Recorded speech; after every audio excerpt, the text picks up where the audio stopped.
क्या आप जानते हैं कि कांग्रेस नेता राहुल गांधी एक बड़ी मुश्किल में फंस गए हैं। इनको निकाल पाना मुश्किल ही नहीं, बहुत नामुमकिन भी हो सकता है, क्योंकि उड़ीसा पुलिस ने राजीव गांधी फाउंडेशन के 30 साल पुराने फाइनेंशियल रिकॉर्ड निकालने का आदेश दे दिया। आरोप इतना गंभीर है कि विदेशी फंडिंग से लेकर प्रधानमंत्री राहत कोष की राशि का दुरुपयोग किया गया है। आखिर इस केस की क्या है सच्चाई और क्या राहुल गांधी की मुश्किलें और बढ़ सकती है, आज हम इस वीडियो के माध्यम से इसकी तह तक ले चलेंगे। राजीव गांधी फाउंडेशन आरजेएफ की स्थापना 1991 में हुई थी। इसका उद्देश्य था कि सामाजिक विकास और रिसर्च बताया गया, लेकिन इसकी फंडिंग पर सालों से सवाल उठते आ रहे हैं। अब उड़ीसा पुलिस ने एक बड़ा कदम उठाते हुए फाउंडेशन से 1991 से लेकर 2025 तक की सारी विदेशी फंडिंग का ब्यौरा मांग लिया है। यह कार्रवाई राहुल गांधी के खिलाफ दर्ज एक एफआईआर से जुड़ी बताई गई है।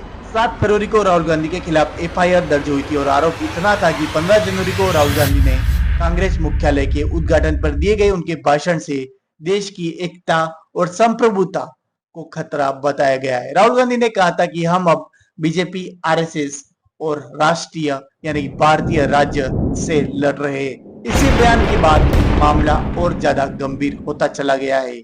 जांच में चौंकाने वाले बहुत सारे आरोप सामने आए। कहा गया कि 2011 में फाउंडेशन को विवादित इस्लामिक प्रचारक जाकिर नाइक से दान में मिला था। इसके अलावा चीन सरकार से भी फंडिंग होने की बात सामने आई है। यही नहीं, जबकि यूपीए सरकार के समय वित्त मंत्रालय और प्रधानमंत्री राहत कोष से भी आरजीएफ में यानी कि राजीव गांधी फाउंडेशन में सरकारी राशि ट्रांसफर की गई है।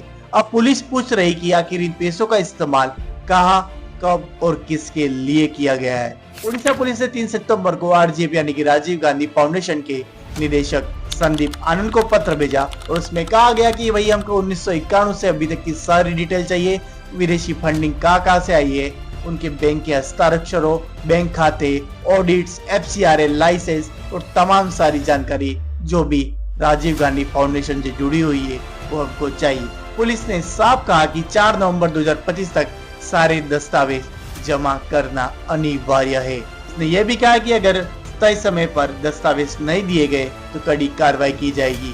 पुलिस ने कहा कि आदेश की अवहेलना करने वालों को भारतीय न्याय संहिता यानी बीएनएस की धारा 210 के तहत केस दर्ज किया जाएगा। साथ ही फाउंडेशन के फाइनेंस डायरेक्टर को व्यक्तिगत रूप से पूछताछ के लिए भी बुलाया जाएगा। यानी अब राहुल गांधी और आरजीएफ दोनों पर ही कानूनी शिकंजा कसता जा रहा है। इम्पोर्टेंट बात यह है कि राहुल गांधी खुद आरजीएफ के ट्रस्टी कार्यकारी समिति के सदस्य है, इसलिए जांच का असर सीधे सीधे उन पर ही पड़ेगा और यह केस राहुल गांधी और कांग्रेस दोनों के लिए राजनीतिक झटका साबित हो सकता है। तो सवाल यह है कि राजीव गांधी फाउंडेशन वास्तव में विदेशी फंडिंग और प्रधानमंत्री राहत कोष यानी कि सरकारी पैसों को दुरुपयोग किया गया है या नहीं। ये पूरा मामला आगे क्या होगा क्या नहीं, हम अपडेट जरूर देंगे और इसी तरह के वीडियो देखने के लिए लाइक, कमेंट, सब्सक्राइब करना ना भूले।